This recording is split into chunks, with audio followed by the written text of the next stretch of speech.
Ndoda kuthiwa nguphamela Olino Senga ndinamangongongo.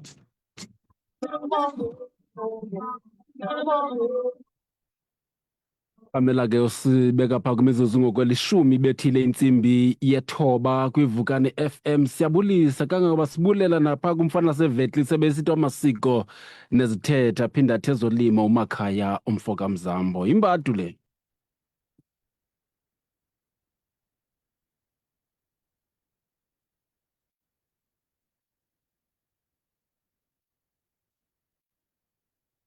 Lona lo uyacela into yokuba makahlale ecaleni kwakwabo ukuze xa sisaba ezitya siyazi uba amadoda asemathilini ahleli ngakwakubo, ukuze siyazi uba indoda engabukhuphiyo xa sele iligame layo siyazi into yokuba ikhuphi yodwa.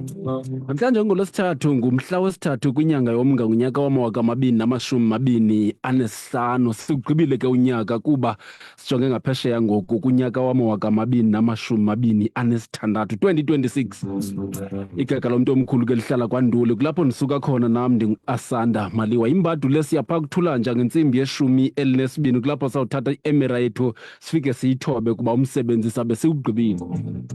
Eli ke liqonga ivukane lenzele wena ukuze sikwazi ukuzokuthetha lishukuxe imiba echaphazela thina, kuba ke eli liqonga lisetyenziselwa iinjongo zokwakhana uqinisekisa into yokuba sibekena elubala okonyana wendlwenkulu.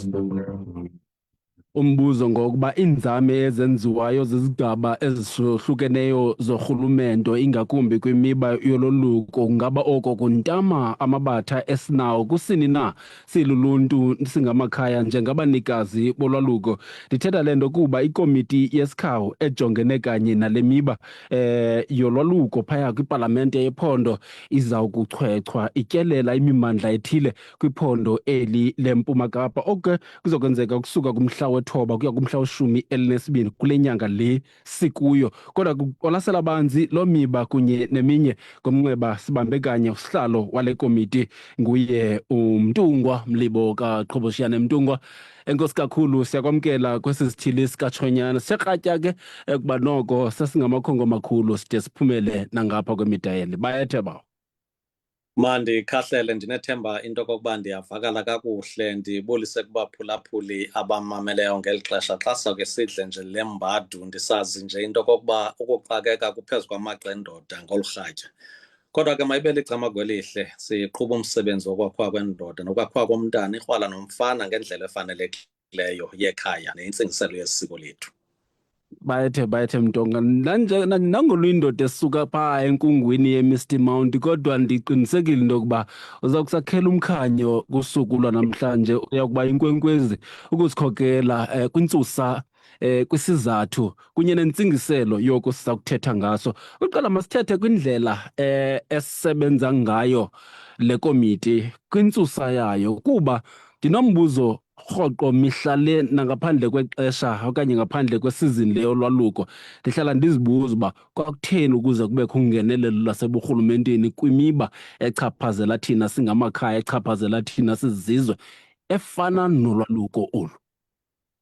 Enkosi msasazi, ngumbuzo ekufanele ukuba thina luntu esilaziyo elisiko nesiyaziyo indlela eliqhutywa ngayo nelikhondozwa ngayo ngamakhaya, kuba ngumcimbi nenyewe le phakathi kwabazali nonyana nosapho ukusa umntana entabeni.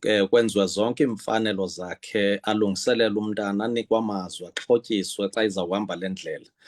Ebunyanisweni akukho nto ibidibanisa narhulumente, kungekho nto ibidibanisa namasipala, idibanisa nookhansila. Ibingumcimbi wekhaya lo, kuba amakhaya ayeyizinzela into yamasiko awo. Kodwa okuye kwaphawuleka ukusuka nje kwiminyaka ikakhulu engama-25 kukuba kuthi kusenziwa eli siko kubekho ukufa, kubekho ukwenzakala, kubekho ukulimala kwabantwana ngendlela enesihluku nesihlungu kakhulu, into ibingaqhelekanga. Bekungekho namthetho karhulumente ubude wayilwa nakweyiphi ipalamente, nakweli phondo, kwi-first administration, kanti nakweyesibini kude kuzawubakho umthetho omiliselwayo nje kukubonakala into kokuba abantwana sele bebhubhile kweli phondo kuphela baqabele ki-1,000 more abantwana abaswelekileyo besiya esuthwini. Kwaphawuleka into kokuba kukudlanga kongaqheleki kwenziwa kwezinto ngesiko. Abantwana aboluswa ziingcibi ezingaziwayo, iingcibi ezingaziwayo ekuhlaleni, ezingaziwayo ebukhosini, iingcibi ezingaziwayo ngabantu bezo ndawo. Uyawuyazi uba ingcibi ibingengobantu banintsi kakhulu nangalethu ixesha. Ubude uthathe uswe kuloo ndawo kuba kuyaziwa uba yindoda enamava, yindoda endala, yindoda ehloniphayo isiko, yindoda ewuhloniphayo umdlanga uphetheyo, yindoda eyaziyo into okokuba ichubekile kuba ibisisikolo ukwaluka, ibingelobhoma lokuhlalwa nje. Zezo zinto ke kuye kwaphawuleka into okokuba noko kuye kunyuka ukwenzakala nokulimala kwabantwana. Kuyabonakala kunjalo nje abanye baphulukana nobudada nesidignity, isidima nje somntu. Kwabonakala uba urhulumente akakwazi ukubukela ukufa kusenzeka ngokungathi akakho umntu onokwazi ukungenelela. Yile nto ke ngoku de kwenza umthetho Customary Male Initiation Act. Ndikhumbula ukuba uyilwe kakhulu phaa ngo-2001 wasayinwa njengomthetho wephondo, kwaze kwangenelela nondlunkulu kusenziwa umthetho welizwe ekuqamelwe phezu kweemeko ebeziqhubeka apha kwiphondo leMpuma Koloni. Unobangela kongenelela karhulumente ke mntanenkosi, ngaphandle kwemthandabuzo, into okokuba kukho amakhaya akhokhelwe ngabantu abangakwaziyo ufikelela kwezi ndawo. Kukho amakhaya abona sekungena iiplastiki ezinempahla, sithi umntana uphelele endle entabeni. Zonke ezo zinto ezo zangunobangela okokuba zange kwabona ukufa kwabantwana kwisizini yasesama okanye ehlotyeni nasebusika kubhubha abantwana kungekho nto inokwenziwa nokungenelela. Kwakho ke into okokuba noko lo mcimbi mawujonge uba kophulwa mthetho na apha, akunyashwa amalungelo abantu. Ingaba lo mcimbi woba yiculture, ingaba ngokwangenelelwanga ngabantu abenza uburhalarhume nokufuna ukushishina ngabantwana babantu, kuthawuthwa amakhwenkwe asiwe kwiingcibi ezingekho semthethweni.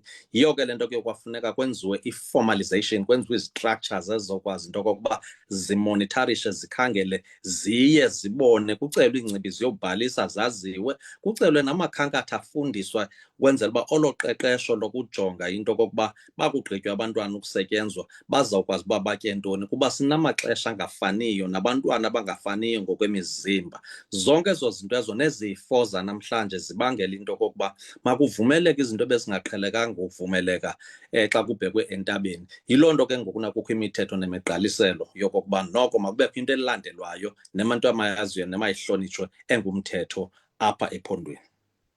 Sikumzuzu weshumi elinesixhenxe nesiqingatha ibethile intsimbi yethoba kwimbado sincokola nelungu lepalamente ojongene kanye ke ukhokela ke le komiti yesikhawu, ingakumbi ke ijongene nemiba yolwaluko. Nanjengoko siyazi into yokuba bazawuthi batyelele iindawo eziliqela kwiphondo leMpuma Kapa ukujonga imeko yolwaluko uba imi kanjani, ezike zinzame zokukhawulelana nokuthi gqolo kunoboka abakhwetha, nto leyo ke ilihlazo de ifikelele kwinto ngokunga iqhelekile. Nawe kasizukuvalela ngaphandle kuba andifuni into yokuba uthi ndizityele le ncoko nomntungwa, nawe zibandakanye nayo kuba uzawukwazi ukungena ku-072 514 5381 nawe ke uvakalise uluvo lwakho okanye uzibuzele oko ufuna ukukubuza okanye oko imeko yolwaluko nawe kwindawo yakho, kuba asingeke sazi mhlawumbi izawufika bafike nalapha eChris Hani. Phambi koba singene emntungwa ngokupheleleyo kumongo wale ngxelo okanye iinkcukacha zokuba nizawuhamba ezi ndawo, imeko erhangqe ulwaluko ayikokubhubha kwabakhwetha kuphela ingxaki esinayo. Zikhona izithili ezingenanani likhulu lokubhubha kwabakhwetha, likhulu ke noba mnye. Izithili ezifana neChris Hani, xa sijonga iinkcukacha manani noko basithelekisa nezinye izithili akufani, kodwa inintsi uburhalarhume obenzekayo kwakwesi sithili saseChris Hani nakwezinye izithili ezinemeko efanayo nale. Ezigwenxa kunjalo nje ezenzekayo kwinto edibene nolwaluko. Mhlawumbi ngokwale komiti iyazivelela ezo zinto, nike nanalo ithuba phaa endlini yowiso-mthetho uthi xa nikroba ezinye zezinto ezingamabatha nafumaniseka uba zikhona ngaphandle kokuba bebhubha nje abakhwetha?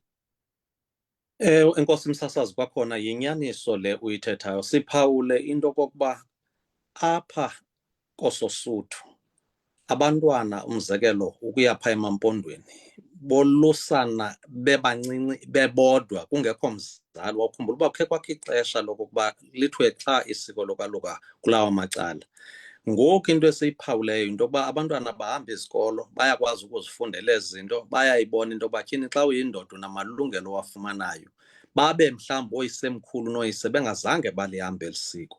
Yenze into okokuba iintsana ngoku nazifuna ukolusana, athi umntana esono-10, 11, 12, 13 years umbone into okokuba sele jikeleze ekhangela ingcibi angazuyazi, kube khona 14 ozokumolusa. Sesizibona ke ngoku nezo ziva kwelaa cala sizawuya ngakulo kwezi veki zizayo. Okwesibini, ukungabikho kwamakhankatha neengcibi eziwuchanayo umcimbi. Ezo zinto ezo sithe saziqaphela into okokuba abantwana abanintsi abaye bayokoluswa ngabantu abangakwazi utreyiseka bashiyeke bengenawo amakhankatha kunye naloo mabhoma angakwazi uba ajongwe ngulo mntu ebekwazi ukusebenza abantwana. Ufumaniseke ke ngoku into yokuba bazihlelele bodwa, akukho mancedo akhawulezileyo, and ngokuna umntana akazi iimeko ezaphantsi kwazo. Mhlawumbi abanye sibaqaphele into okokuba akukho mthetho, abanamanzi, bayaphela i-dehydration. Njengoba benditshilo uba abantwana banamhlanje abafani ngokomelela nabantwana abadala. Umntana ngokumbona uba unento kuthiwa ngokwesilungu zii-hallucinations. Xa kusenzeka ezo zinto, bakhona ke abathi uyathakathwa lo mntana, bamenze yonke into. Siphawula into yoba kunyuka ukubethwa kwabo. Abanye banezigulo ekuthiwa zii-comorbidities ke ngaphambili, izigulo ezintsokothileyo abatya amayeza azo. Abanye abantwana baneepressure bebancinci namhlanje, umbona umntana nawo amandla nawukwazi uvula amehlo, and bayakholapselwa zii-organs like izintso.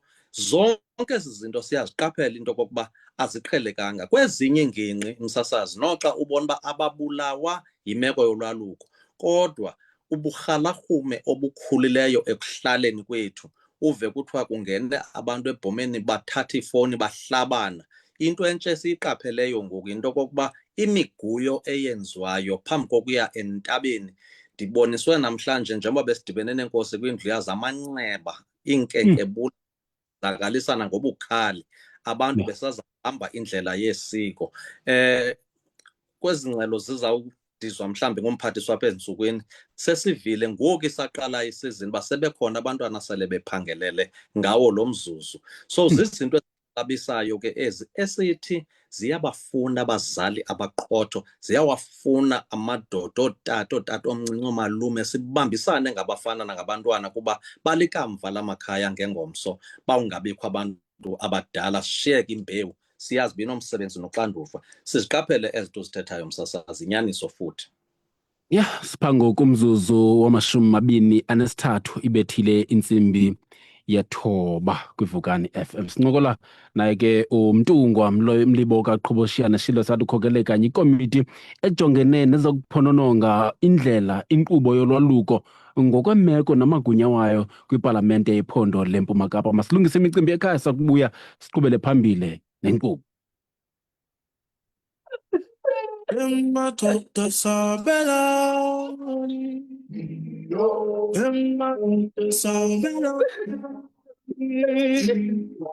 I-60 days of activism lukhulu lwensuku ezili-16 okujoliswa kwabasetyhini nasebantwaneni. Iliqale umhla ka-25 kweyinkanga kuya kumhla wesi-10 kweyoMnga ngo-2025 phantsi komxholo othi Litsima, Men, Women, Boys and Girls working together to end gender-based violence and femicide. Loo nto ithetha ukuthi amadoda, abafazi, amakhwenkwe namantombazana abasebenzisana ekupheliseni ubundlobongela obusekokisini nokubulawa kwabasetyhini. Isihlalo sakho iVukani FM iyaqhasa uxhatshazwa kwabafazi kunye nabantwana. Masibelinye mzikapha, xa singenza njalo singawulwa lo mkhwa. Masihloniphe kwabasetyhini kunye nabantwana.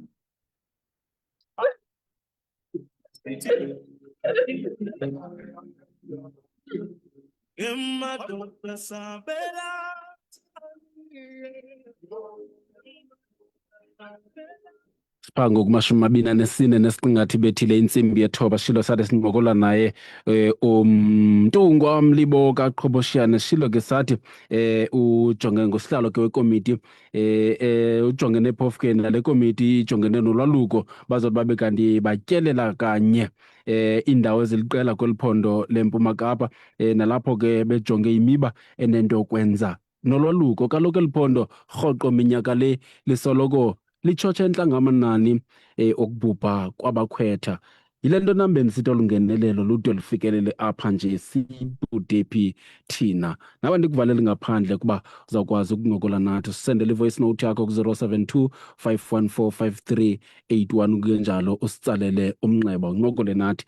Mntungwa, masingene kumongo wotyelelo lwenu kwezi ndawo ngokupheleleyo. Yes.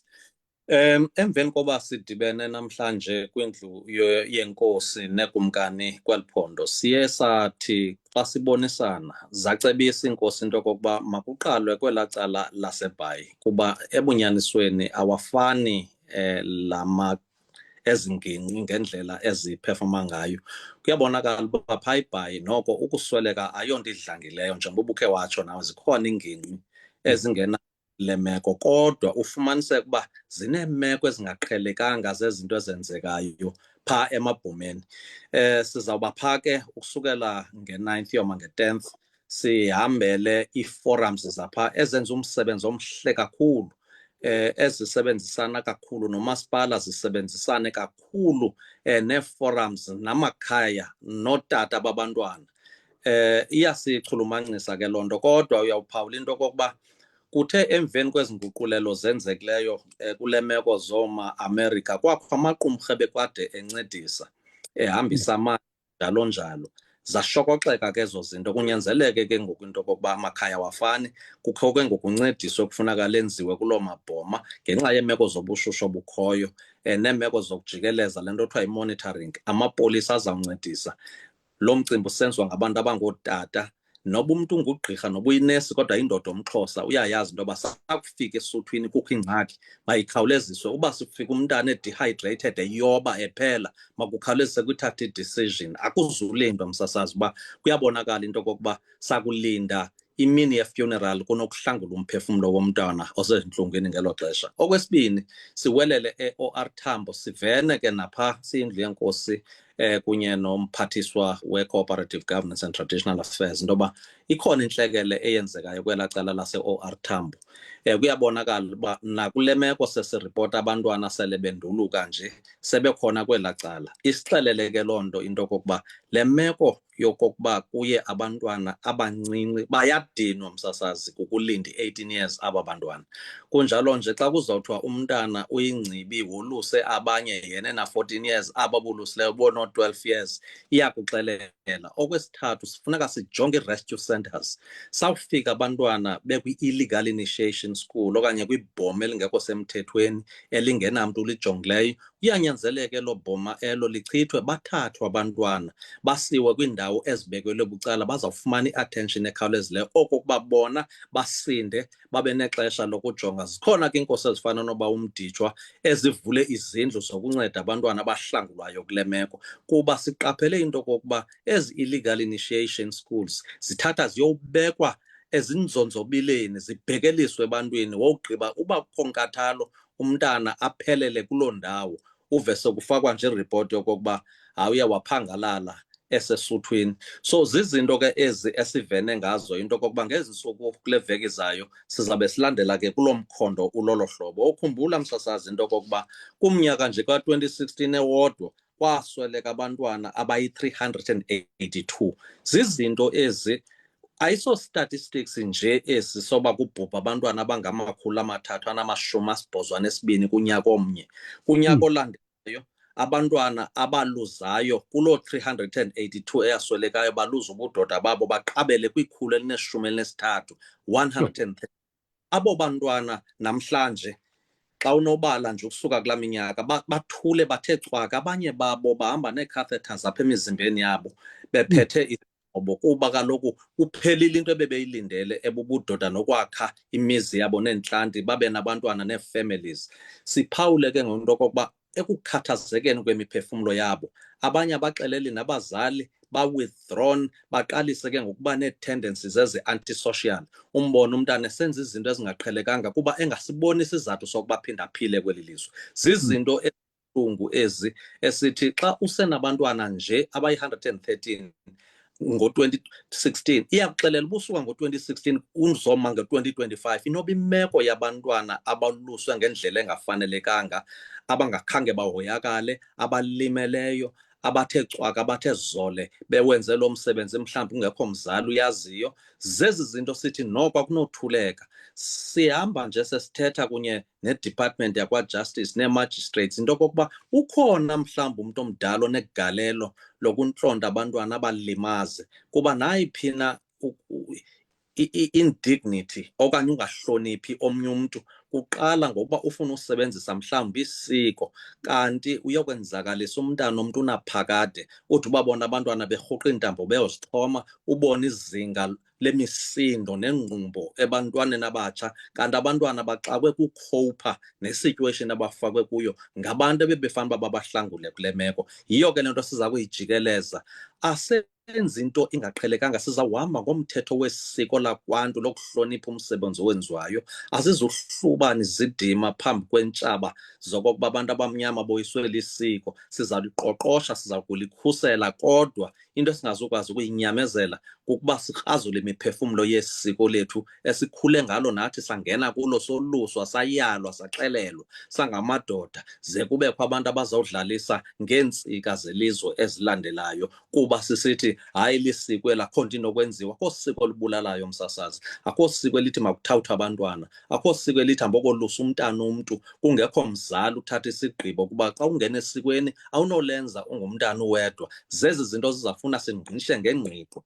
Uba akhona amadoda awubophe bemfutshane into okokuba abantu abenza lo mkhuba abakhubazi nje iintsana zabantu kodwa babulala ilizwe, ingakumbi thina abantu abamnyama, abantu ababukeleyo xa kusweleka close to 1,000 yabantu, abantu bekho bejongile bebukele, abantu bequqa ukwenza izifihlo nezingcwabo endaweni yemigidi neminikelo ukwenzela into yokuba eli lizwe lingabi yontlahlela unyathelwa ngenyawo. Kuthiwa kwakho abantu ii-decades zade zantathu kusenzakala abantwana, kwathi zole, kwathi cwaka. Noko asikwazi ukuyinyamezela imeko efana nale, especially kwi-women-headed families apho kufumaniseka akukho mntu umconsultayo lo mama. Uba nalo mntana kaloku unotshomi ngapha, yipressure yonke liqhubekayo. Unina uva umntana ungenile seyizoqala uba makafake imali, abanye baya-extorthwa. Uba awukwazi uyikhupha le mali umntana sesimfakile thina. Zonke ezi zinto ngenxa yentlungu yomzali ongumama ongenamyeni ongenatata, mhlawumbi seleswelekile omnye, kanti omnye usifumelele nje abantwana bangabafana. Ufumaniseke uba umntana seyisesuthwini, sekulo mcimbi, kunyanzeleka ayoboleka izimali, akho nto anokwazi uyenza, akanalizwa, akakwazi ukuya nakuloo ndawo. Bona sinokubalungiselela uba ibe ngabazili kuphela, kanti isiko nesiko nokokuba umntu akakhange ayonyathela nkundla yamntu lihle ilizwi lokokuba umntana uzawuyongena, zonke iimfanelo uzilungiselelwe, wakwazi uzenzelwa zonke izinto zawubheka esuthwini, zenziwe zonke ngokwelizwi. Zibalulekile ezo nto, sizihloniphe. Xa sisithi besidibene noomama, umzekelo be-Women's Caucus, besingathethi into okokuba siyoxoxa ngoba isiko lenziwa njani, besisazi uba kukho oomama abangenawo amandla okuvelisa iintetho, abanemizi nabaziphangelelayo, kodwa bezazi into okokuba bangonozala, inimba ayinongabikho. Xa namhlanje oomama abangaphezulu kwe-1,000 bekwazile into yoba ibe ngabazili, bengazi noba ntoni, wawukhumbula into okokuba yintlungu nesilonda esingenokhawuleza ukuphola, into okokuba umntu ikukuphela konyana anaye lo okwenzeke le nto kuye, kodwa akazi uba makathethe abhekise kubani. Noko ke zinto ziyafuna abantu abakwaziyo ukuba nengqiqo eqinisekileyo, intlonipho nokubekelelana, ukwazi nokuphakamisana njengesizwe. Ezi zinto siziqale xa sizenza.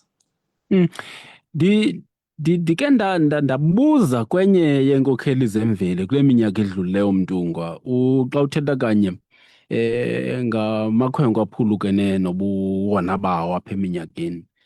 Ndabuza uba sesibona uhlaselo olungaka, kunyuka kwamanani okuhlukunyezwa kwabantu, kunyuka kwamanani olwaphulomthetho.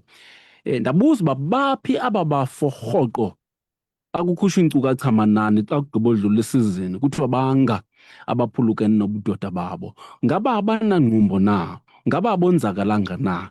Ngaba singamadoda sinalo na uxanduva lokuba ke sithathe iintonga zethu siphume iphulo siwakhangele sivalelane kwisithebe sengxoxo sibuze uba madoda niphila njani? Sibafuna kanjani abo bantu? Mhlawumbi oko kungazama ukudlala indima enkulu kwinani elithile xa sithetha ngesizwe samadoda aphilileyo. Kodwa apho ndifuna uya khona singawushiyanga lo mxholo. Amakhaya aqhekekile mntungu, sinoyibalekela loo nto. Iziseko zakhaya sele iyimbali kwamanye. Bakhona abantu abayimfanelo, kodwa ndisamile ndisenethemba njengesiqu elithi akho mntwana uyihasi ilali sekhona. Inyaniso msasazileyo, kunjalo nje uba singakwazi ukubethelela loo nyaniso, mhlanga omgidi uba uqaphela onke amadoda elali ayazihlupha ukubheka emgidini atsho akwazi ukuzihlela ngendlela yezilimela ukungalingani, awungena ebuhlanti, amanye ajule iinkozo zombona nemigquba phezu kwabantwana. Ithetha ukuthi akhona amadoda apha elalini. Into ebalisikizi yinto okokuba kude kufika umhla womgidi amadoda okuhlala engakhange akhe ayowujonga ebhomeni into yoba ziqhuba ngoluphi uhlobo, kanti idate yomgidi yiyona nto ayigadileyo. Sifuna utshintsha loo nto. Le nto ithi initiation school ithetha ukuthi abona bantu befanuba banoxanduva lokufundisa abantwana ngeemeko abazawuqabela phezu kwazo xa ingabafana bephumile ebukrwaleni besiya ebudodeni, ngaba bakhe bangamakrwala, bangamadoda, bangabafana.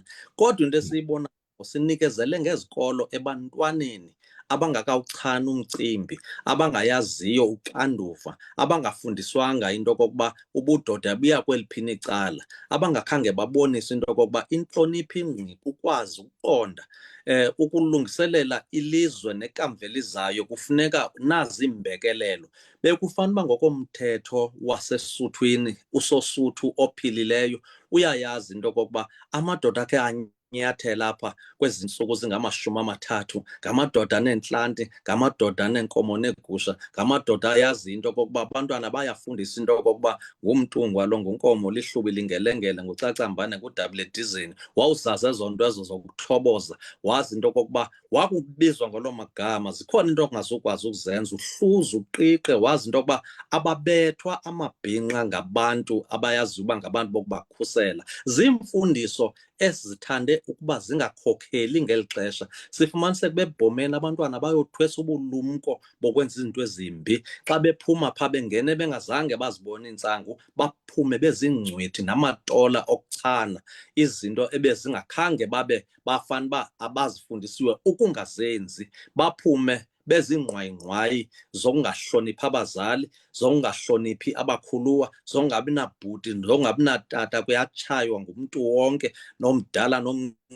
Ayikho iorder kwisociety. Zizinto ezifanuba ziyafundiswa ezi ebhomeni ukwenzela uba xa ephuma lo mntana efumana iziyalo, ziziyalo zokugqibela angasoze aphinde azifumane. Kodwa ububhute phaa esikolweni kwezaa klasi zokwazi into okokuba laa nto ohlaliswe ebhomeni kuthiwa si-state of seclusion, umntana khabe umzuzu, into okokuba makuphokozelwe kuye engqondweni enexesha lokokuba ndihleli nabantu abadala, ndinikwa amava, ndiyacetyiswa, ndiyakhiwa. Ufumaniseke uba amabhoma ethu agqobhokile ekufundiseni, ayabanda ekuphakamiseni isidima sokuxelela lo mntana into okokuba usesikolweni ke apha. Wakuphuma kule ndawo uzawusuka kubazali bakho, wawuphuma ebuhlanti usuke koonina. Xa iphuma phaa yazi uba ngoonozala aba, ngabantu belali aba, ziinkosi ezi, ngabakhuluwa, ngabantakwethu, ngoodadewethu. Singaphumi sithi naku umntu ebeyalwa izolo, naku ngomso kuthi udlwengulwe. Zizinto ebefana uba kwezaa zikolo nezindlu zezibane endicinga uba namhlanje zigcwele iibhotile zotywala, kuyaselwa, kuyachaywa, kukho ii-drugs kwalapha. Yintlungu esijongene nayo singama-Afrika. Akusekho ndawo yokufundisa umntana oyinkwenkwe ubudoda, ubufana, ubukrwala. Zonke ezo zinto ezo zizi-stages of development. Ndicinga uba sizawubuyisa loo syllabus naloo ndlela ngqisha ngokwazi into okokuba xa kusakhiwa umntana omAfrika, umntana wekhaya, umntana osisixhobo sentsingiselo yesiko, kufanele uba sihamba kweyiphi indawo. Asinokwazi ukuyiyeka le meko nje kuba sicinga uba i-circumcision inomahluko kwi-initiation. Ewe, masingqishe siphinde lembo ngokwenene kube ekugqibeleni sifuna ukuzityeshela ngokupheleleyo ezi zimbo zenzekayo. Mtunga, njengoba besenditshilo napha ekuqaleni into yokuba inintsi into erhangqe ulwaluko egwenxa ngaphandle kokubhubha kwabakhwetha. Angakanani amandla wale komiti ukujika amatye abezizonka kuba enye yezinto ezirhangqe into yasebhomeni neemfihlo zakhona. Sibona nothathatha ngoku namadoda amadala athathe nonomyayi aba bafike bafote imeko yapha. Ungazi ke ngoku ukuba aba sithetha ngabo bangangathi kanje nabancinci, ilizwe linye lithi esikingathi abanamkhondo abafundisi kwababeza ngemva. Ze kuthi indoda endala enomzi wayo enabazukulwana ithi yakufika phaa kuba inefowuni ifike ifote tshitshilile kumakhasi onxibelelwano, mhlawumnene ikati ingekho loo nto. Angakanani amandla wale komiti ukurhintyela nemikhuba efana naleyo, ongomnye unebhongo kodwa naku ethatha iimfihlo zaphaya ezibekela ubala. Uyabona msasazi, siphila kwixesha elifuna ukuba nzima. Namhlanje abakhwetha baneefowuni phaa kweza initiation school. Mhlawumbi ke masithi elithamsanqa ukuthi uba kwawungakabikho nento engathi zakuze zibekho onomyayi ebhomeni. Namhlanje bayakwazi oonyana ukucommunicate nabazali babo. Ndithetha mnomama ubuqu. Yinto esasiyifundiswa le into kokuba wawubona umuntu ongumama ubhekele uyosithela naye akwazwe kuthiwa nasi isigqwatho sisithele. Thina ke sasithwala iintsambane, into ezingathi yingca, ukwenzela into yoba okuba seyithe wakubhaqa ngeliso lenyama angasosakubone kuba simhlophe thwatsha ngelo xesha yingceke, ukwenzela uba sisinde ezintweni ezingabhekiswanga kuthi. Okwesibini, endicinga uba kule nto uyithethayo, le ad hoc initiation isebenza ke nezi-structures esezikho. Into esifuna ukuyiqaphelisa yile nto uba makubuye isidima i-credibility ye-initiation. Kuhle msasazi into okokuba kukhe kube kunyaka esizawuthi kwezi ngcibi sizibonileyo namhlanje into yoba kukho iingcibi eziyi-18 kwi-region ethile, kukho eziyi-15 kwindawo ethile, kukho ezisibhozo endaweni ethile, njalo njalo, ezi-registered, ezaziwayo, ezihamba iimfundiso. Kuba kaloku kukho izinto ngoku nezifana ne-hygiene, ungabahlalisa babe bangapha abakhwetha ngexesha kwibhoma elinye. Kukho mhlawumbi iindawo ezingafaniyo nezi zethu apho amakhwenkwe olusiweyo aba-communal, ayohlala apho onke. Kanti kwezi ndawo umntu uyazolusela unyana wakhe enzelwe ibhuma lakhe kuloo ndawo ngokokushiyana ke kwezithethe zezo ndawo. Kodwa into esiyifunayo yinto yokokuba i-role yee-families kulapho i-anchor yethu izawuba strongo khona, kuba sikhe safuna ukuligovernmentaliza isiko. Kuzawuba khona imini ekuzokwenziwa iprojekthi kuthiwe ngoma senze i-business plan, kuba thina sizawukwazi uba solusa abantwana, urhulumente abondle, abathini, abegidi, njalo njalo. Liphume isiko, ayilo siko mos loo nto. Into karhulumente ayilo siko nasithethe samathile. Iza kwenza ke ngoku into yoba kuye kunyuka i-commercialization. Khe sakwazi ukuyigwema amantungwa xa izongenisa unyana wawo, kukunyanzeleka uba masiyowumema uceba azawusicebisa. So zonke into singazenza, kodwa into ebalulekileyo isiko malihlale bubandekazi bayo. Okwesithathu, yipromotion ye-hygiene, makube kucoceko. Iimeko zanamhlanje zifuna abantu abazococeka. Yinto eyayifundiswa ke leyo nathi sisesebhomeni, ndingene early 90s esuthwini. Into esasiyifunda into okokuba ufuneka umkhwetha ayohlamba emlanjeni, enze zonke izinto, kodwa ucoceko. Yiyo le nto sihambe siyodibana namanzi.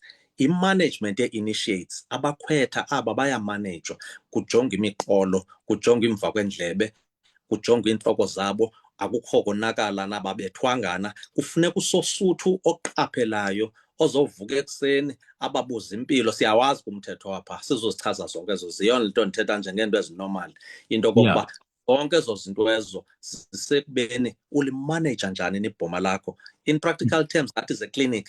That's why kuthiwa yi-traditional nurse kwaye ngesilungu. Siyacapacitate abantu ngee-provisions zomthetho. Remember, ukuba ngaba uye esibhedlele wenzakaliswa esibhedlele ngugqirha okanye ngunesi, uyakwazi ukumkleyima eso state sikugcine kuloo ndawo. Kuthiwa yi-medical claim leyo xa ibizwa.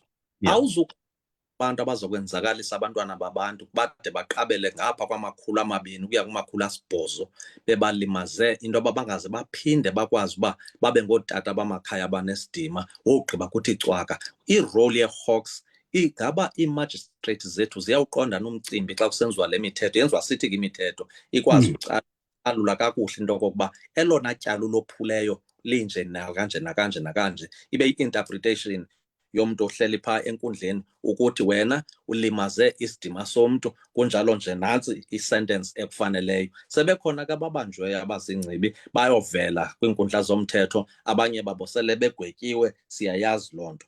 Yiyo ke le nto sisinoncediswano ngokuloba i-Department of Health yatsho ngokunokwayo uba izokhupha iinqwelo ezizokwazi ukuncedisa lo msebenzi uqalisiweyo ngokuba isizini ivuliwe yokungena kwamakhwenkwe. Ndicinga uba ziqabele ku49 kuzanywana nokuba iinkosi nee-forums zikwazi uyofikelela kumabhoma, kujonga iimeko zabantwana, kuhlangulwa abanokwazi ukuhlangulwa. Yiyo ke nale nto sithe makubekho kwakhona noodrayiva abazoncedisa. I-department yakwaCOGTA yakwazi nayo ukutsho into yokokuba sizawukwazi udoneyitha 17 zezo nqwelo nabantu abazoziqhuba, kuba eyona nto isikhonsenayo lisiko labantu abamnyama. Urhulumente wabo akanokwazi uthula kungabikho nto yenzekayo. Siyojonga ke ngokuna i-rescue centers uba la makhwenkwe angaka aqabela kumawaka engenile, ingaba sakufumaniseka into yokuba zikhona into ezingahambi kakuhle, bakhona abantwana abaminxekazi ezifuba, bakhona abantwana abangevayo kakuhle ze babethwe kanti akaziwa ngusosuthu, engaziwa ngamakrwala nabantu abasesuthwini into yoba akeva lo mntana ngendalo. So kucinga uba fanuba mhlawumbi ziitshiki nje zongafuni ukwenza imithetho yapha ekuhlaleni. Sesiphawule ke msasazi into yokokuba enye kufuneka ifundisiwe into yokokuba sikhula kusiphamanza waselwa thina. Insuku zide ziqabele phaa kwisixhenxe yesibhozweni, kodwa kuyabonakala into yokokuba isomiso nokukhameka kwemizimba yiyo le ichana abantwana babe dehydrated.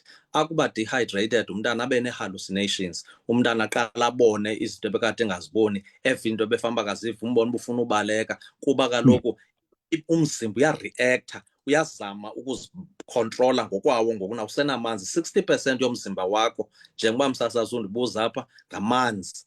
Yakungabikho loo nto, amanzi anceda ekuhambiseni negazi ukwazi uba ezinye izinto zenzeke ngokukhawuleza. Kukho abantwana abaziwayo into yokokuba banezigulo ezithile, phaa ebhomeni akufika kukho ingca ithi yakungamelani naye im-athekhe ngendlela engafanelekanga, kube kukho abantu abathi akungeni mayeza apha, kanti ngelo umntana akuminxeka zizifuba ngenxa yokokuba erhogela izinto ezimlimazayo ngokungafundiswa nokungaqeqeshwa kakuhle. Sithi abantwana mabaye nezinto zabo. Yile nto kufuneka ifemeli ibe khona icacise uba imeko yalo mntana, i-pre-screening kanesi nogqirha ibonile kwishiti yakhe into yokokuba unale medication because unale nto nale nto nale nto. So zonke ezo life-threatening situations. Eyesine yi-advocacy.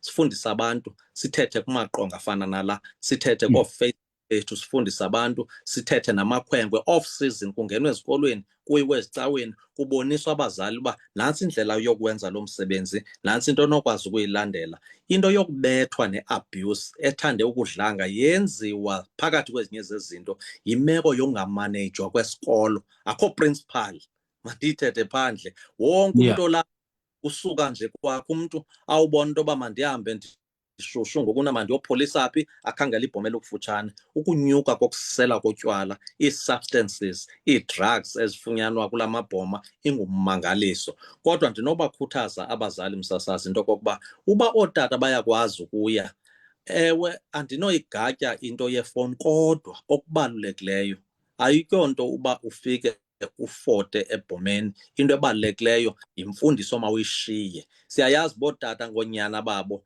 bayaxaka uba mabatheni ngenxa yobathanda, and iimeko zanamhlanje ke zifuna i-validation. Wonke umntu onema ngakunyana akhe ngexesha elinje.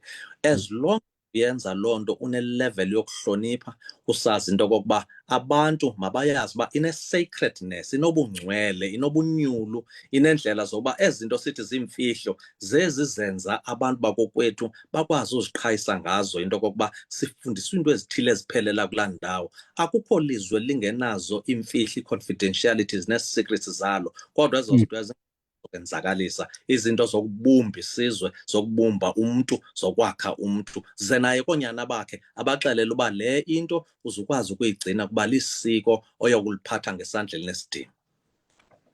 Mthungo, into ebangela uba ndibuze lo amandla wale komiti kuba Yes. ukuqala kokwenziwa kwendoda akuqali ngoku inkwenkwe sele isiya esuthwini, kuba funeka izazi iyinkwenkwe ukuba le ifanelekile, le ayifanelekanga. Amandla noqulathwe yile komiti kumbaxa kangakanani? Ndibuza kuba umzekelo kwimeko yalapha eChris Hani, izolo oku besixoxa apha nomnye wabazali bomntwana olimeleyo okwimeko yokuba kukho imilo apha yamakhwenkwe, imilo engenantsusa, kungekho mntu uyaziyo uba intsusa yayo ithini. Kodwa amakhwenkwe wasekuthini, uba amakhwenkwe waseMdlankomo akahambelani namakhwenkwe waseMisty Mount. Amakhwenkwe waseMisty Mount bekwabona eMdlankomo liyakhala izembe, kusekho loo miba kwezinye zeendawo zalapha eChris Hani. Yiyo le nto benibumbaxa bale komiti kuba le nto ayiqalisele kupha. Nyanisile msasa. Inendawo eqala kuzo, izithi sewufikelela sebefikelela kwesinye isigaba ke ngokwesibudoda ifike sele inwenwe ilishwa lokuba kubantu endike ndababuza apha eChris Hani akukho mntu usaziyo isizathu. Indoda endala endidibana nayo ithi noko siyaqala ukuyibona benza ngolu hlobo abantwana. Endibafumeneyo ke babini abaye balala esibhedlele baneenkenkewula zamanxeba ngoba bayaxabelana, basengamakhwenkwe, asikathethi ngomba wolwaluko. Kodwa nasemva kolwaluko bagatywa ezikolweni besilwa uba bazifumana apha izixhoba zazo. Yile nto nditshoyo ndithi xa nifumana ithuba nakwesi sithili ze nike ningene nizifake inzipho kubi kakhulu. Ndikuva kakuhle msasazi, kunjalo nje siyibonile loo nto apho kuloo ngingqi, sayibona ngapha koBizana ukubukulana kwamakhwenkwe kwenye ixesha ngobuhlanga nje, le nto kuthiwa yi-tribalism. Ufumaniseke uba kukho akuthiwa bangena isiXhosa, kukho abangena isihlubi, kukho abangene ubone uba naleyo into isetyenziswa njengento yokutyala intiyo nentiwano, ubuhlanga obulapha, ubulali, amakhwenkwe elala ethile awahambelani nawendawo ethile, zikhe zadibana nje kutyibilikwe egazini kuloo ndawo. Amandla le komiti msasazi ndiwachazile namhlanje, kuba siyikomiti eyenziwe ngomthetho wepalamente, saqamela Constitution usection 114 subsection 1 and 2 I believe. Epalamente I think rule 61 ziclear into yokuba le komiti izawuasyuma amandla eportfolio committee. Ithetha ukuthi zonke ii-organs of state ezinento kwenza nolwaluko, noba uthetha ngo-health, noba uthetha ngamapolisa, community safety, noba uthetha ngo-COGTA, noba uthetha ngo-social development, ukuba nje yonke loo nto inento kwenza nomsebenzi womntana ngokomthetho, izawuakhawunta kwi-ad hoc committee of customary male circumcision. Ukwenzela into okokuba xa sixoxa ngoba umntana uzawuend up eyophelela kwagqirha, ithetha ukuthi there is Department of Health, ithetha ukuthi medical male circumcision, sizawukwazi uba sive into okokuba aba baye ezibhedlele, aba babheke kwiingcibi, amakhankatha, ababheke ngokwasesilungwini, zonke ezo zinto ezo zizawuphendula kule komiti. Thina sinamagunya namandla wokubiza umphathiswa, sibiza upremier, sikwazi uba sijonge uba ingaba zanele ninkonzo ezizawuncedisa ukuba umthetho ubheke kwezalali ilibhelempe lokulwa kwabantwana. Kuba ophulwa komthetho, into efuneka ibuyisiwe kwisizwe sabantu abantsundu ngumthetho kamthetho, ukuhlonitshwa kobukhosi, ukuhlonitshwa kokuhlala, ukuhlonitshwa kwala nto kuthiwa yi-code of bylaws, imithetho lisilawulayo into okokuba kuyombiwa ngosuku oluthile. Ayomithetho ibhalwe epulumenteni le, iyaziwa into okokuba kuhanjwa ngolu hlobo ekuhlaleni, kukho izinto Yeah. mhlawumbi kwakukhothama inkosi, kuyaziwa, kuyathwane. Zonke ezo zinto ezo ibe zisenza kubekho ubucommunity, kubekho ubuzwe, kubekho izinto ezihlonitshwayo, izinto ezoyikwayo. Xa amakhwenkwe ekwazi uxhelana ngolu hlobo bendibona ngalo ezikolweni, atyakatyaka ocelemba ezikolweni, xa ubuza intsusa nonobangela soze uyive, kodwa nje into amakhwenkwe elali ethile alwile namakhwenkwe endawo ethile. Sekhwenkwe ke kufuneka sikhawuleze saqhiwula ngumkhwa onoba ngumhlaza ongapheliyo. Emampondweni besikhula sisazi uba kukho abantu abasoloko bethwele imiqodi yempahla ingathi ziseRwanda okanye kula mazwe, kuthiwa bayakodola ukuba kuyaliwa, iindzevu zitshisa imizi, kuliwa mhlawumbi ngeorenji ithathwe kwintombi ethile, ithathwa ngowelali ethile, utshimizi kuyode kuyohlala. Xa uyibuza intsusa ubone uba kusafuneka kufundiswene ngendlela zokuphilisana nendlela zokuphathisana phakathi kwethu. Yi-agenda ekufanele uba xa sisize Khrisani siyile komiti sihamba neenkosi ibe zindawo sizawunyathela kuzo, noba ku-off season siziphi ithuba lohlanganisa la makhwenkwe nale mihlambi eyalanayo nokukubukulana nonobangela. Ezinye zezinto zenziwa ziimeko zobunzima, ubone uba abantu bafuna uxhaphazana ngeli xesha wonke umntu ehlupheka. So zizinto ke ezibalulekileyo into yokuba abantwana bethu bafundiswe indlela yokuhloniphana kwabo okuqala, bafundiswe amandla okokuba ubunye bunokuyizisa le nto kuthiwa si-strength apha phakathi kwabo, hayi into soloko bejongene ngezikhondo zamehlo. Abanye bebelwe emgidini, mhlawumbi omnye akayimnikanga omnye umbengo, omnye akaya kwinqakala khange akwazi uzifumana ogeme. Ibe zizinto ezawuphuma ebuhlanti ziyongena ekuhlaleni, sekuselwa ke kunxiliwe into yokuba khange nina ibhekile niyifake ngakuthi, uyibone uba inyusa uthuthuva. Imeko ibiqhubeka kumgidi wakwabani, kwanyanzeleka into yoba abantu baphume beleqana emzini womntu ngesizathu nje sokokuba mhlawumbi khange ngokube kuhamba kuthungwa uye watsitywa mhlawumbi yena kube suka kulale ngaphesheya. Ziintsomi ezilolo hlobo endikhe ndidibane nazo xa ndihamba ezingingqini ezilali. Uyangena ekhaya sikumzuzu wesine phambi kwentsimbi yeshumi kwimbadu kwiVukane FM, sincokola nelungu lepalamente kwiphondo leMpuma Kapa uba uMlibo Qhoboshane. Sijonga kwinzame zekomiti yesikhawu nanjengoko ikhokele beza kutyelela imimandla ethile kweli phondo leMpuma Kapa, ingakumbi ke ukujonga izigweqe namabatha enzeka kusiko lolwaluko nokuzama ukubekana endleleni. Utshilo ukuthi bafuna ukuyibuyisela kundalashe imeko isidima sesizithethe solwaluko. Nawe ke sikuvalela ngaphandle, singena emnqabeni ku-072 514 5381 kuba ayiyo mizuzu mingaphi simkhulule. Yiyo ke le nto ndithi andifuna uthi umali uzityele kwinto leyo ubufuna ukuyibuza, ingakumbi ke kwemeko eyo yamene noku kumba odibene nolwaluko. 072 514 5381. Usitsalela umnxeba, kungenjalo usithumelele i-voice note. Faku kahlala elinyawozi Phumelalini mandikhahlele etholeduna kuwe bayethu. kahlele nakumntungwa Ndiyabulela mntana enkosi. Tubi Inkosi bhuti. uhleli nengqondo ke ngoku, uhleli nomuntu umcimbi obambileyo waziyo uncakasana. Yeah. Kodwa ke ndinexhala into yoba kaloku njengoba ubambile umcimbi wazi futhi ke khokele sisazi isikhokelo sakho umntungwa owatamba, kodwa ke ngoku ingathi uhamba nabantu abangoomama. Andiyazi ke Faku noomama bayangena nebhomeni bona. Bandive kule komiti yakhe ingathi ukhokele nabantu abangoomama, uhamba noomama kule nto ayihambayo umntungwa yobheka ngasemabhomeni. Kodwa kwicala lokuba uyajanya into ayithunyweyo uyayenza ngehlobo ayithunywe ngalo, uzayenza le nto ngolu hlobo ayithunywe ngalo, futhi ndiqinisekile izawuphumelela.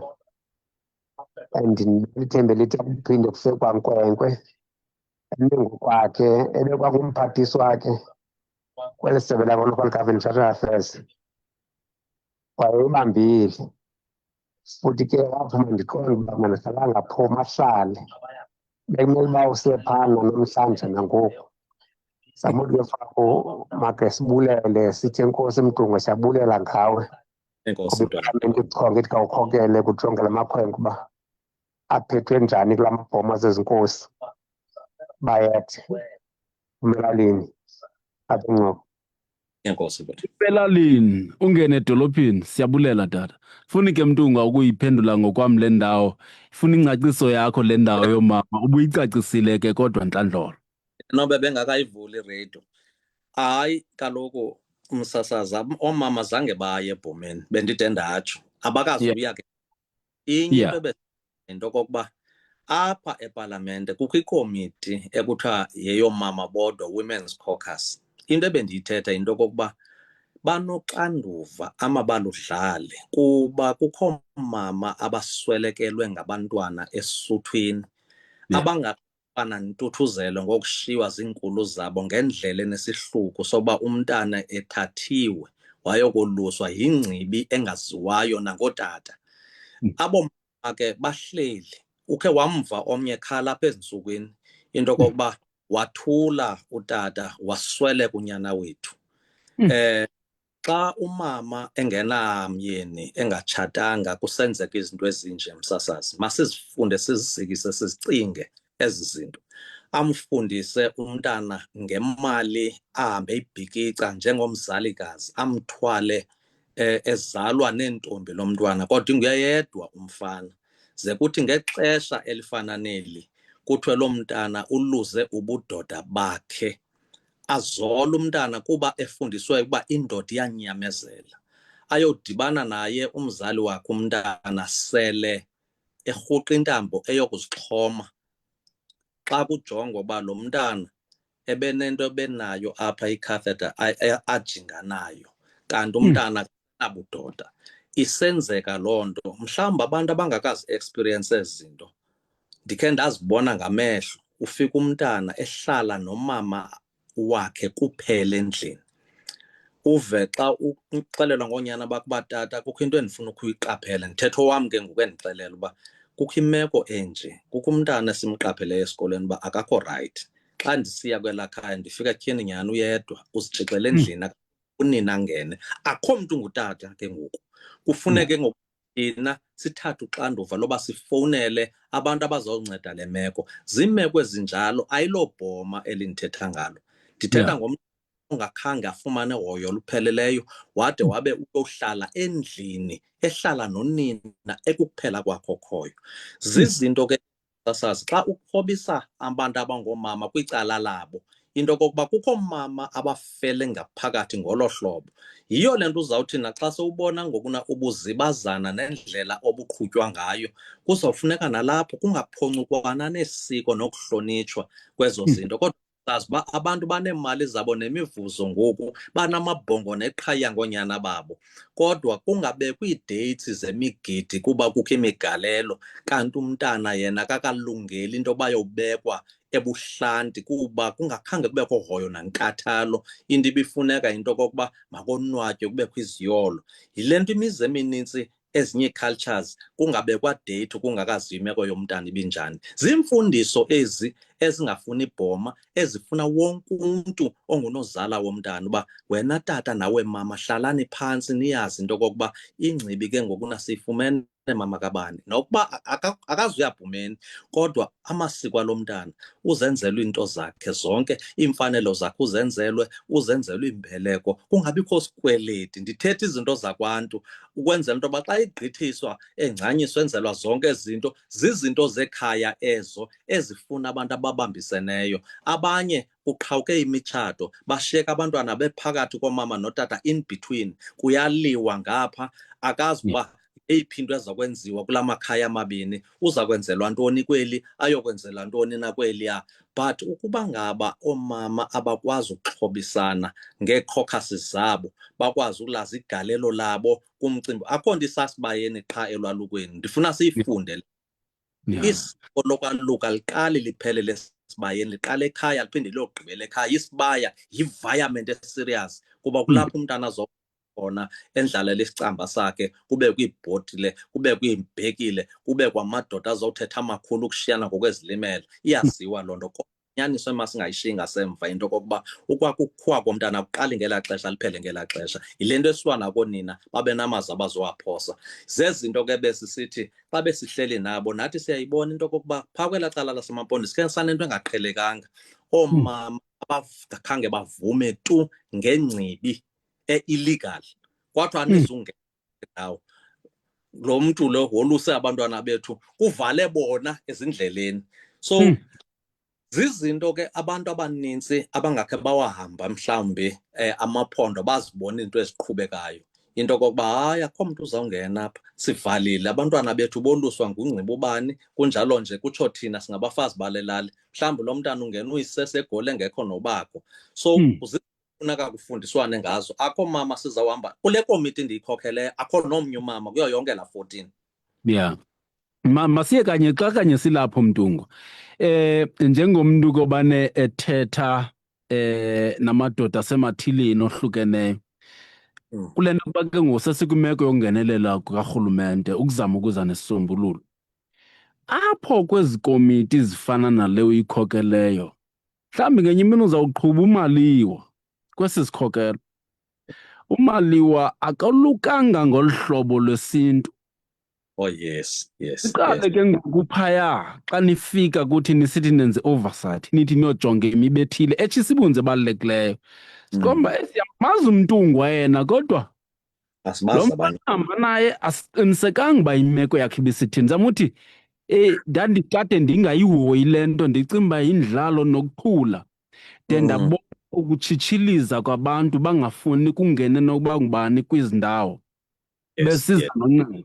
Nihamba nibangule nifikelele kangakanani kwimeko enjalo? Ndiyazi ke uba ngokwasemsebenzini kuzawukuba nzima ukuthi indoda yasemathileni uzama ukungena banzi, uzama ubuza imeko yayo bayithini, kodwa yinto leyo ongafika uxakane nayo xa sele uyokwenza lo msebenzi wala magunya wale komiti wathunyiweyo kwindlu mthetho. Inyaniso msasazi leyo, kunjalo nje iba njalo nalapha kuthi ekomitini.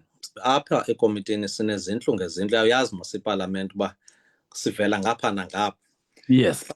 Umzekelo bekhe kulo nyaka kupheleyo apha ekomitini sinabo nabantu abamhlophe, kodwa kwafuneka sicacise phandle into yoba sakucela mhlekazi ngomoya omhle into yokushiya apha ezinqwelweni kuba ngoku nasiyongena ezantsi kumahlubi, siyongena kubantu abangene ngesiXhosa. Wayihlonipha loo nto kuba kaloku akanasiko linjiya ebeke walenzelwa naye.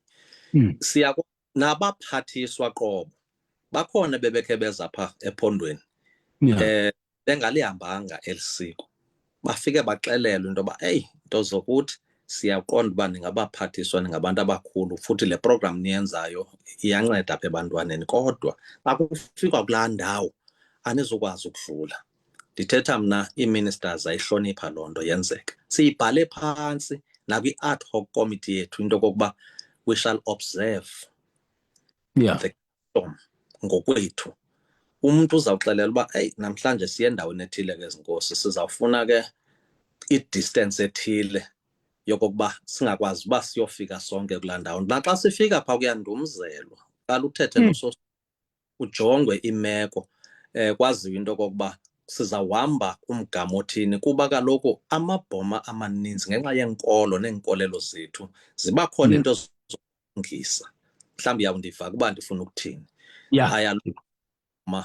Igxotha imisholuko. Awukwazi ke xa wenze loo nto une-demarcation yokuba abantwana bakwazi ulala, ufike uvula. Kubakho indawo zoba nawume endaweni ethile, mhlawumbi kude kuqala nihlambe okanye nikhwetshwe ke ngezo zinto, naxa nigqibile niphinde nihlambe xa nizawuphuma. Zimbeko neembekelelo zokuhlonitshwa kwesiko labantu abantsundu ukwenza lo msebenzi. Kuba kakade mhlawumbi nene kwakukade kungayi noba ngubani nokuba ngowaphi, yiyo le nto sekuthathwe amagxathu afana nale. Oomama ke bebefudula kakade benegalelo kuloluko lwabantwana kuba ngabe bebefulela ibhoma. Loo nto leyo ithetha ukuthi intatho nxaxheba yabo ayingabazeki, koko kuhambahambe kubekho umgqurhwelwayo. Uyabona ke msasazi, zizinto ke sikhula ngazo thina kwelaa cala lethu uba uyayazi uba abantu abafulelayo ngaba, uyabazi abantu omsebenzi esuthwini ngaba. So yonke into delineation yayo, ine-demarcation yayo, inabantu abajongene nayo. Yile nto singothukiyo umzekelo thina into yoba iroli yomntu ongumama ithini kwisiko lokwaluka. But ke abantu bafuna ujonga ke ngokuna i-circumcision, bayeke i-initiation school uba umsebenzi wolaluko uqala ndawoni, uye ndawoni, amaphethelo awo ayophela phi. Koyikwa into enye esiyazi into yoba yile yethu siyihloniphayo ekunyanzelekileyo uba siyigcine ingcwele yona ukwenzela into yokokuba aphatheki kakubi nadlakadlaka, kodwa ngelishwa yilidlakatheliswayo ngokuna ibulala abantu. Oomama ke ndisatsho nangokuna abazihluphi aba basepalamente bathatha isigqibo into yokokuba ngumcimbi wootata lo, bayawuhlonipha. Kodwa kufuneka sazi into yokokuba inimba mayibenye bafazi. Xa besithi ngokuba eli siko lizawubulala oonyana bethu, ningaske niliyeke nje xa liloyisa. Sizamana naloo nto yoba singade sidelwe nangamabhinqa ngomsebenzi ebefana siwenza ngokuzinikela singamadoda, sibambisene ngesiko, sogqiba kwenzakale kufa abantwana babantu, abantu bejongile. Zezinto ke sizamulungisana nazo. Buyangena ekhaya sincokola noMntungu Wamlibo Qhoboshiyana ukhokeleke la komiti yesikhawu baza kutyelela imimandla ethile kwiphondo leMpuma Kapa. Sithetha ke ngomba wolwaluko, umba wolwaluko nemeko zaziwa nguwe kwindawo kuyo. Yiyo le nto benditshilo kwasekuqaleni ndathi nawe uyakwazi ukuvakalisa uluvo lwakho kwincoko le sinayo. Kuzoba kudala ke simkhulule, kodwa ke usenalo ithuba lokuba uncokole kunye nathi, ze ungathi xa selemkile uthi kwakho wababe ndithe. Mntungwa, ndifuna ukujonga kweli cala le ntatho nxaxheba ubuseyibalulile. Umcimbi kaXhele yakhe akabuzwa. Kumcimbi lo osisokolisayo kakhulu apha ebumelwaneni ndikhona njengendoda, kodwa andikwazi ukusondela phaya ndithi mandizojonga imeko njengoba kolusiwa apha ekhaya. Besithethe ngomsantsi ekuqaleni okhoyo kwiintsapho. Intatho nxaxheba ayiqali kwiintsapho kuphela, iqala apha elalini. Ngoku kusemathileni kulaa mzi, njengendoda ndinoxanduva loqiniseka into yokuba kulaa ndawo abantwana bakuyo zikhona iinkuni. Noxanduva lokuba iimfuneko zaphaya apho kufuneke zifunyanwe khona mandizithathe ndiyoqiniseka ukuba zikhona ukuze imeko yaphaya ihlale ilungele imeko yaphaya. Ayisekho loo nto ngoku.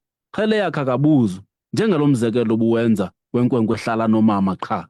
Kanti uhamba nobukwesiphi isizwe, umbuzo wokuqala obuzwayo kuwe uqale kubuza uba ungowaphi, wakuyichaza le ndawo usuka kuyo uqale ke ngoku ubuza uba ungokabani, ungowasemanini. Loo nto ithetha ukuthi akukho mntwana, akukho mntu uyihasi, isekhona ilali. Nyaniso leyo. Hayi msasazi, kunjalo nje uba bekunothiwa siqhuba ngolo hlobo, andiqondi noba ngesifikile kule ndawo sikuyo ngoku de kuthe kukho imithetho eyapasiswa yipalamente eyojongana nolwaluko lekhaya lakokwenu, apho kungakhange kubekho bhunga. Kubizwa usapho kuxhelwa into yokuba ngomhla wama-20 kuDisemba unyana wethu, ndithetha kandithi umntana xa ndiwubeka lo mcimbi, unyana wethu Yes. zawube engena. Ichaza indoda yekhaya into kokuba mna nonkosikazi sizenzile imfanelo bezifanelekile. Uba kukho into esisikweleti yile nale sicinga ukuyenza ngosuku oluthile mawethu nibe khona. Kulagqitywa ibhunga lekhaya, utata owuqondayo umcimbi ukhangela amadoda okuhlala, athi madoda uzawuhanjwa le ndlela ngamathile ngosuku oluthile, ukwenzela into kokuba inxaxheba emayidlalwe ngabantu ekuhlaleni ingathandatyuzwa. Wawukhumbula amaxesha akuwo ngokuna ngamaxesha emali, ngamaxesha ezinto zam. Imali ke ine-level ye-individualism, imali iba kanti kudala ibiba imfuyo, imfuyo yeyethu iqokelelwa nangumntana wase-next door xa ifika edlelweni akayishiyi, kuba kaloku siphilisana ngolo hlobo into kokuba awuzuthi uzibonele iinkomo zakuthi xa ujikeza kokwenu uzishiye, aqhutywa ngolo hlobo. So uzokhuba ulongo apha.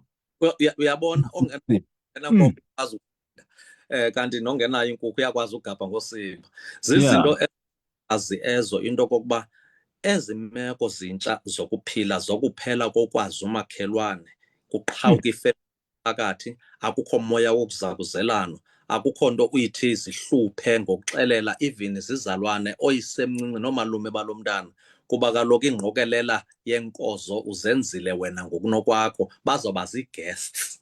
Nantsi into efike yasingisa emakhayeni ethu, sonke sibe zindwendwe emcimbini wokuphakamisa nokuhlumisa amakhaya ethu ngendlela yokuba nento bendingayiqaphelanga ndingutata weli khaya ndizawukwazi ukuyixelelwa ngumntakwethu kuba uyinxalenye yalo msebenzi. Kutsho kubanjiswane ngokwenza umsebenzi. Umsebenzi wesiko, msasazi, uyimpiliso. Not ba kuphela, uyimpiliso nakwabanye, kuba yimfundiso ukungena komntana kusenziwa indoda likhaya. Ayonto incinci, mhla zawucela izembe aphume inxiwa, zizinto ezicela kuwe ibhekile, akhululwe umntu, kuba kukukhula kosapho nokukhula komzi. Mhla kunyathelwa inkundla kuyaziwa into okokuba uze nomakoti, zaphuma inkomo zinamagama. Yindoda indlela eza kuyihamba efana naleyo, ebalulekileyo into yoba awunoyenza wedwa loo nto, ube ngumntu othe xa usoluswa wawedwa, xa usenzela umntana imitshato wedwa, ayizukwazi uba siphilisane ngolo hlobo. Sifuna ukubuyisa le system yokokuba eli siko kule ndlela belihleli kuyo, kuhloniphana ikhaya, kuhloniphana izindlu, kuhloniphana abakhulwana, abaninawe, abakulonina, oomalume, njalo njalo, yonke loo nto, kwakhiwa umntana omnye. Loo mimoya xa idityaniswa iyimpilo kulo mntana, ukwenzela uba xa ikhula yazi into okokuba uxanduva lusemagxeni akhe ayilolwakhe yedwa, kodwa imvakalelo nentshisakalo nabakhe abantwana abafundise into okokuba andiphelelanga apha ukuba ndinabantu abandizalayo apha kulo tata, apha kulo mama, okhulele kulonina, apho kulo mama akho malume, ngobhuti, ngootata omncinci bakhe abo,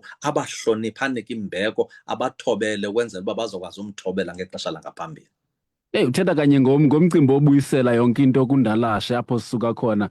Ndike ndabukela apha ngoJuni uDiya ngoku ebefakela wakhe amakhwenkwe. Bathe abantu basobona batyhini ayiyo i-event, ngumgidi, sithathe wasibuyisele emva, apho sibona oomama behleli ekhukweni ngokwesidima nendawo nomgcaba okrwelelweyo ngokwemeko yekhaya. Ithetha ukuthi bekungekho zigesi, bekukho abantu abayinxalenye yomcimbi ophethweyo. Masithathe abahlali, Mtungu, wasiva uba bathini na. 072 514 5381. Mandibulise msasazi nabaphulaphula. Ndibulise nalapho kuba umntungwa. Enkosi baba. Uthetha noMvulane umsuti eNcilashe, ndikwezi lali zaseGoso eNgcobo. Mvulane. Ndimela nje mna, ndingenela nje ukuncoma lo tata umntungwa. Hayi, indoda le ivakala kwa ukuqhagamshela kolwimi. Qina mntungwa nebandla lakho. Qina tata, mna ndiyanikhulula ngakumbi kwelo cala uthetha ngalo lasemaMpondweni. Yani bayeqale bengayazi ke ekugqibeleni xa kuzawulimala abantu naxa kuzawukusweleka abantu, urhulumente makangenelele, ngoba nyhani siyavakala isizathu esithi kukho abantwana abakhula behlala noomama babo. Ze ke ngoku kubekho abavuka engceni bamoshayo kuba bejonge inzuzo yokufumana izinto ezithile, bamosha. So mna ndifuna uxoka, ndiyancoma tata, ndifuna uba mdeke Mntungwa, niqine tata. Enkosi Ncilashe. Ndiyancoma ukuthi sifunda lukhulu apha, simamela yonke imihla kule radio station. Ngengasuke nabaphathi bakho baqine banikezele xa kukho izinto ezinje kufuneka zifundiswe zona. Besenditshilo ke ndathi ndithethe noMvulane umsuti eNcilashe, ndingowaseGoso kwilali yaseNgcobo eThafeni. Zifiva ke zibangela into yoba ilizwi libe nje. Enkosi ke, ndibulela msasazi nabaphulaphula. Nkosi kakhulu. Utsho Mntungwa, indoda yolekwa. Ndabulela. Yeah. Sipha ngokumzuzu weshumi elinesibhozo nesiqingatha ibethile intsimbi yeshumi kwivukani FM. Imbadu leyo uba uyangena siyakwamkela enkqubeni. Kuyabonakala Mtungwa into yokuba kukhona ukungqinelana kokulahleka kwezilahlekileyo. Ngoko ke ithi loo nto amadoda makaphume iphulo ayakuzinqanda, zinganqandwa ngomhla wediphu kuphela kuba olungenelelo selude lubakho lubekho nje. Kuyacaca into yokuba zinqandwa kuba kukho idiphu ngomso, kanti zawude zibe namakhalane zifumane uqola gqibe ukuba siziyeka zilale ndle mihla le mazibuye emasisweni. Inyaniso leyo, akunjalo nje asinakuyikhanyela into yokokuba siphantse sothuka sele kophulwe. Ukuba ngaba besisazi into yokokuba ngenxa yokuthetha nje ulwimi luyaphimisela kakuhle, ngenxa yokokuba sibuyisa izithethe namasiko, kutsho kubuye nokuhlonipha nembeko. Into ephantse yasiphatha kakubi kufuna ukuxhomekeka. Bathi abantu kindlala inamanyala. Uba besinokwazi njengabantu sazi into yoba xa sixhobisa abantwana sibafundisa ngobomi, sibabonisa ubudoda, sibabonisa into yokokuba bangena intonjane kuhanjwa ngolu hlobo. Ziyalinywa igadi, ziyabotshwa iintlanti, ziyaqiniswa izibonda ukwenzela uba zingayeki. Amakhaya kufuneka ahlale neenkoso zombona, nokokuba amandla aphelile emasimini kodwa angasosaphele ezigadini. Kwakubuya kwentlutha, kubuya ukuhloniphana, kuya amasiko nezithethe. Ingxaki esikuyo ngokuna siye sifuna ukuthathelwa nezinto esemandleni okuzimilisela thina ngokunokwethu. Xa sisakha la madoda, sisakha aba bafana, sisakha la makrwala amatsha, sibatshintshisa iimpahla ezindala, lakutsho ebhuma bayazi uba kuthetha ukuthini, wakuhlanja umntana athanjiswe kuthetha ukuthini. Kuba kaloku xa uhamba le ndlela sokuze uphinde uzihambe ezo zigaba. Uba ngaba sikwazanga kumakha samxonxa, samfundisa, samqondisa, into elilahlekileyo phakathi kwethu yimbeko, yintobeko, yintlonipho, kukuyazi into yokokuba ikhaya likhaya. Abantu abadala ngabantu abadala, kulinganwa, akho nkwenkwe inohlala ezantsi kukayise endlini ithwele umnqwazi. Ziyaziwa ngokushiyana kokuhlala, ngokwezilimela. Le nto uphela kukabhuti, kukatata omncinci, kubizwane nangeyiphi indlela, awazi sisi, awazi anti, awazi dadobawo, zonke nje ziibhokhwe zizala zinentshebe. Akulinganwa ekhayeni msasazi. Wawuphiwa into ubambe ngezandla zozibini, kuthiwe enkosi, ungaxoki, ufundiswe intobeko, imbeko, uhlonipha abantu. Noba uhamba kusithiwa kwedini kutheni uhamba ungaphethanga ntonga, ayontonga yohamba uvuthulula abantu odibana nabo endleleni. Kwaziwe into yokokuba njengendoda uhambi uyengezela sobhayisekile. Akufanekanga uba sihambe sisoyanyiswa, sakuma indoda ibe upright kwisociety, kuba apha endodeni kukho ubuleadership, kukho le nto ijongiweyo into yokokuba sakuzala indoda, sizala umntu onelizwi, sizala umntu onodala, sizala umntu onokwenza into entsha, sizala umkhuseli, umntu okuhlonipha, umntu oyaziyo uba angakhame phambi kwamaxhanti ebambe usana ngengalo, ecamagusha, ecela abantu abangasekhoyo kushukuma amathambo, asemama umntana aphile. Sakungazazi ezo zinto ezabantwana abazawuyayatheka butywala 24/7 msasazi, singakho ilizwe njani? Yiyo le nto sithi xa sithetha ngolu hlobo sichukumiseke xa abantwana bezawufunda bebona into yoba nanga amangcwaba abantwana ababhubhele emasuthwini, into ebefanuba bazibone ngamehlo, kuba iqheleke yoba kusweleka umntu eqatya ingceke.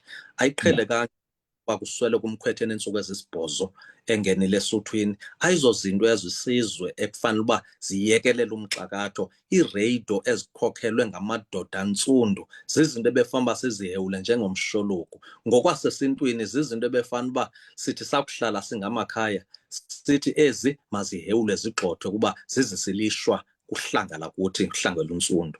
Sizamana naloo nto ke singulorhulumente, kodwa iqabela lenkalo xa singabambisenanga nabantu, nabazali, nee-families. Kodwa ndiyavuya msasazi ukutsho into yokokuba luyavuka uhlanga abantu, bayawavula amehlo, bayabona ngoku. Bayawabona ngoku. 23 emveni kwentsimbi yeshumi. Abantu izinto apha bazithethela ngokwabo, sibathetheli ngokwethu. Kuleli ke tata, hayi kuyavakala msasazi. Kwelam icala ke msasazi into yokubana kuba yinyani le ithethekayo malunga nomoluko, hayi man. Make ubhekele urhulumente kuqala. bani kufuneka yonke ukubuyela undalazo kanisuze urhulumente sekukho labashuthi ibhuma zitsha nje bungazi ukuthi umntanakho umgome into yobana angayiboni ibhuma ke itshayo ufuna ayibone efowunini. Hayi zibalulekanga ezo nto ezo mani ibhuma zange yashuthwa ngathi ngabakhwetha basebhayi ngoku abakhwetha basemonto abathi behamba ze benxiba iteki bekhalisa ifowuni. Hayi ngoku nawutshintsha ayibalulekanga mani le nto yoshutha kwebhuma isitsha. Hayi zizinto ezingacacelekanga ezo. Kandibhekisa urhulumente kuyo yonke le nto niyenzayo niyizamayo. Uba ningenza kanjalo bhekisa urhulumente abantwana benu baqeqeshwe nini ningayibona kakuhle into yoba ningabuyela kwindalazo. Hayi uba nisaqhuba ngorhulumente hayi sezolahleka kakhulu. Uyabona ke msasazi, ndinento endiqiniseka ngayo ke mna ke msasazi into yokubana njengoko ndisitsho nje kuthiwa umkhwetha uyafa, andiqiniseki ngomkhwetha uyafa mna. Senze into yobana ndandiyibona kumosi loo nto leyo. Ndithetha ngento endiyaziyo, msasazi into yobana umkhwetha akafi. Ke zizinto ezenzekayo kuthiwa umkhwetha uyafa. Hayi andinabe ndinabisa ke mkhwetha wena msasazi. Yiyeke nje umkhwetha uyafa yiva ngabantu. Ndandiyibonile ndilixhoba mna. Lixhoba kakhulu. Kambe futhi ke suka njengoko ndoluka zange ndawufumana umsebenzi. Hayi ndiyaguga. Zange ndawufumana umsebenzi bangawapha hayi kalela ngendima yapha kuba yonke ingxaki ndiyithole phaa. Hayi kodwa andisoli nto, ndibulela ukuphila qha. Enkosi, ndiyabulela. Enkosi. Ibona ke ngoku le meko athetha ngayo tata le ifuna amadoda ancokole ecaleni kuba inzulu xa eyibeka ngolu hlobo ikwangumba wolunye usuku. Kodwa Mtunga, ndicinga uba okugalela kubonakalisa ubuzaza nokutenxwa okwenzekileyo eminyakeni. Kona asenekhwele ngesiko lawo. Abantu bakuthi basenekhwele uba isiko labo malingantanti. Yile nto ke ngoku le ifikelela kulaa mbuzo bendiwubuzile uba ukuze kude kubekho ungenelelo lwezigaba zonke zorhulumente nezindlu zowiso-mthetho siyibhude phi na? Ngumbuzo lo okhoyo ohleliyo, kodwa ukuba uyakuphenduleka asazi uba uyawuphenduleka nini. Kodwa ndizama ucinga ke ngoku indoda enoluvo olufanayo nale igqibothetha ide ithi xa ijonge emva ikhumbula ngethuba eyayipha ibone uba khona noko izinto zaphaya ehamba nazo de kube ngoku idithi ibulela nje oku kokuphila kuphela. Heyi, womsasazi angase abantu abanjeyana uba bekuthiwa ninoba nazo ke ii-follow-ups njengenkqubo. Benokhala bakho yi-research le athetha ngayo uba.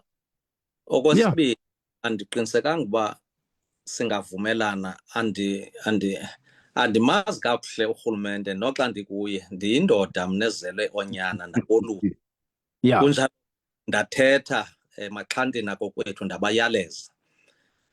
Akho nto bangayihambanga ezi zigaba zokubenza bengamadoda, khange ndibe narhulumente. Kodwa ukuba uzoba nabantu anothi ke yena akukho mkhwetha ufayo. Ndiyayi-understanda le nto afuna ukuyithetha.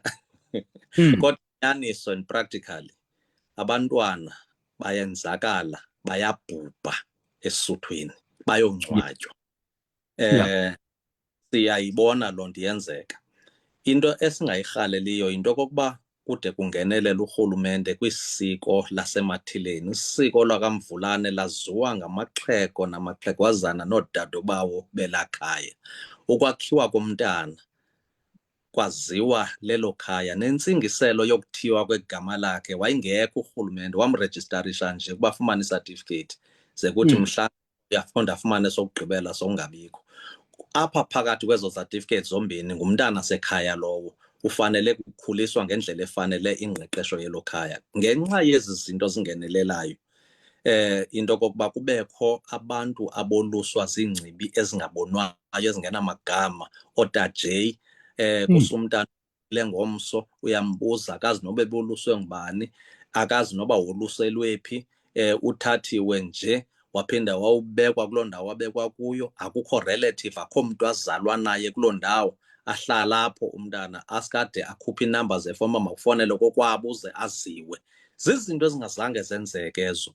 Mhla ndandizawuhamba le ndlela Msasazi, abam abazali bahlala phantsi ngexesha elithile uzawungena. Yayingakabikho ke nale pressure kuba zazihlonitsha isiko ngumntu osakhulayo. Uxelela uba uzaya ngexesha elithile, uthatha usiwe engcibini, wenziwele zonke iimfanelo zakho, ubuye ungene ebhomeni ongalakhanga nangezandla zakho, ufumane ukuxoxa nokwazi le nto uyingeneleyo, ideyithi yomgidi awuyazi noba inini, kodwa uzawuva ngabazali zenzeka izinto. Namhlanje zonke ezo zinto ezo azikwazi uplenelwa. Xa umntana utata esegoli, umama eyedwa ekhaya, ke i-family structure, umntana litshone engekho kuse, engekho abuye emnyama, akakho nto ihlonitshwayo, aziyele esuthwini kuba uhleli nalo mama, akamva noba ngubani, uva naye seyifowunelwa tata kabani umntana, kuthiwa ungenile.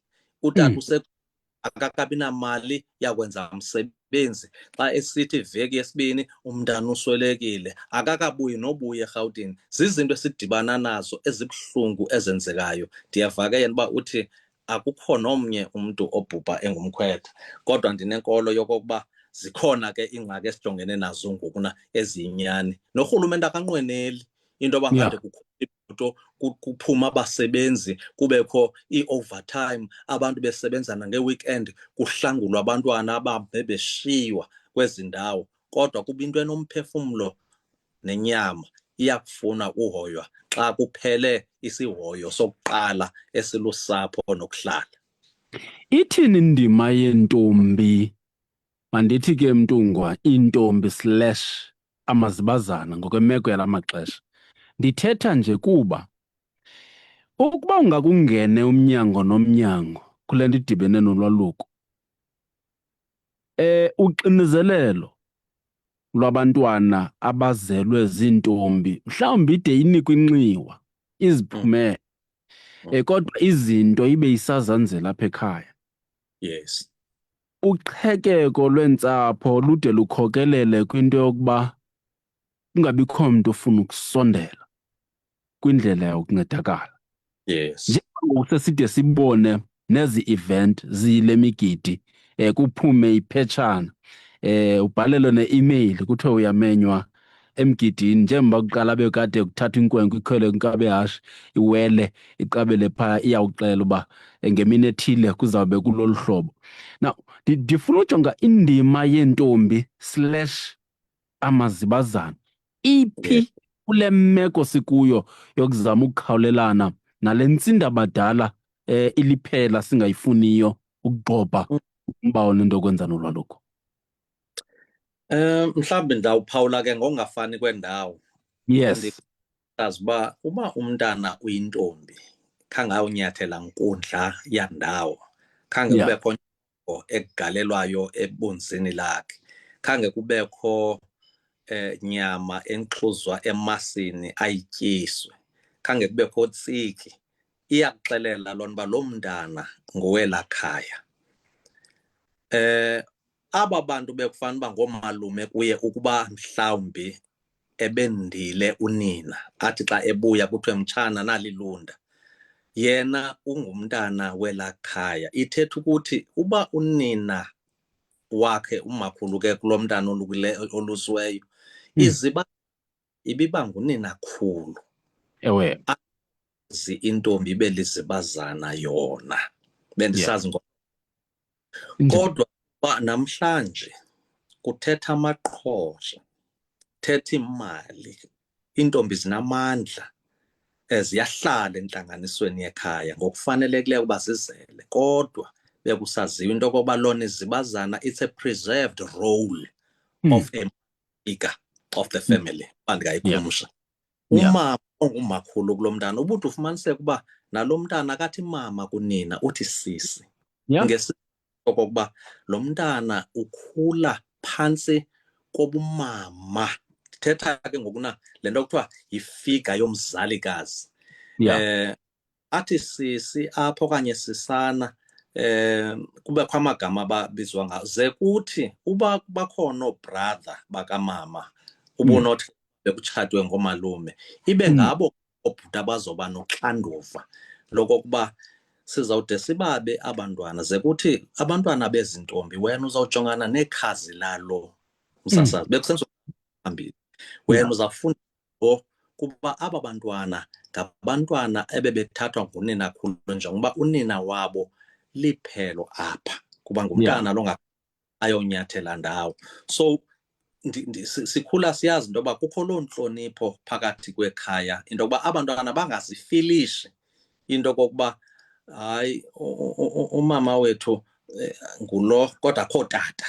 Fumaniseke uba isemkhulu unerole yoba ngutata apha nokuba ngutata omkhulu umakhulu wethu thina mama, because if beziyigcina laa nto into yokokuba umama ayinguye lo qha une-umbilical cord ewe kuye, kodwa le nto kuthiwa mother figure no-father figure yile nto namhlanje senze samane sicinga uba fanuba umntu ongutata inoba ngulo kuzalayo kuphela, kanti akunjalo. Ikhaya nekhaya ebekhona umntu orepresent i-authority yomntu ongutata ekhayeni, owisa imithetho nemigqaliselo, obiza oonyana noonyana abazalwa ziintombi ibe ngabakhe, kuba abo bantwana ngokwesiko abakhulele kuloo nina ngabakulo nina, kuba kaloku akho mntu ebeke wakho kungekho nazo imfanelo mhlawumbi bezide zenziwa zokuyaleza uba aba bantwana banebango endaweni ethile bakhuliswe njengabantwana balapha ekhaya.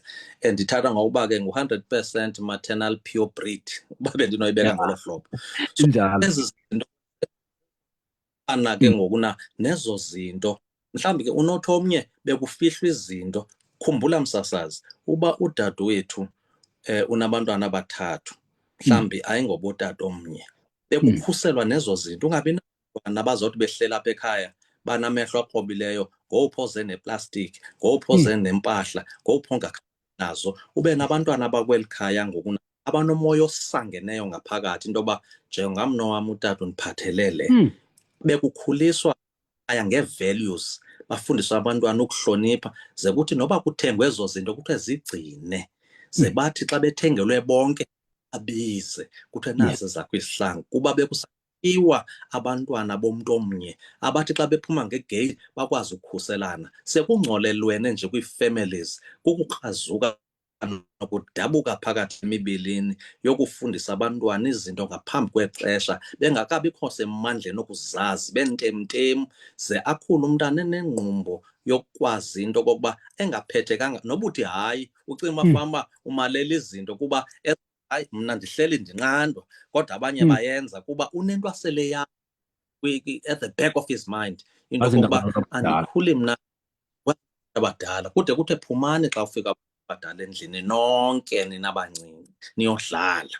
Ziimfundiso msasazi Afrika ngokukhulisa abantwana babo ngenxa yongenelelo lezinto esizi-adopthileyo zasentshona, ezinye zazo zokukwazi uba zikunike ingqiqo ongazukwazi umelana nayo, yenza uxinzelelo elisengqondweni, likhulisa abantwana ngendlela enestress nongakwazi umelana nezanzwili zobomi. Yeah, ndiwubuza lo mbuzo Mtungwa kuba olu qhekeko lwezintsapho zezinye zezinto eziye zikhokelele kuqhekeko oku olususho le nto yokungavani kwezi ntsapho. Now ndiyafuna Mtungwa ukubuyela phaya ngoba kwingabulazigcawu yakho ibalule le nto yokuhlawuliswa kwale mali kuthiwa zii-extortion. Ndicinga uba ke kulo nyaka uphelileyo uba ndiphazama ibike yakhonjwa zakhona izityholo ezikhomba kulaa masipala umbaxa waseNelson Mandela Bay lo nizawuthi nityelele kuwo.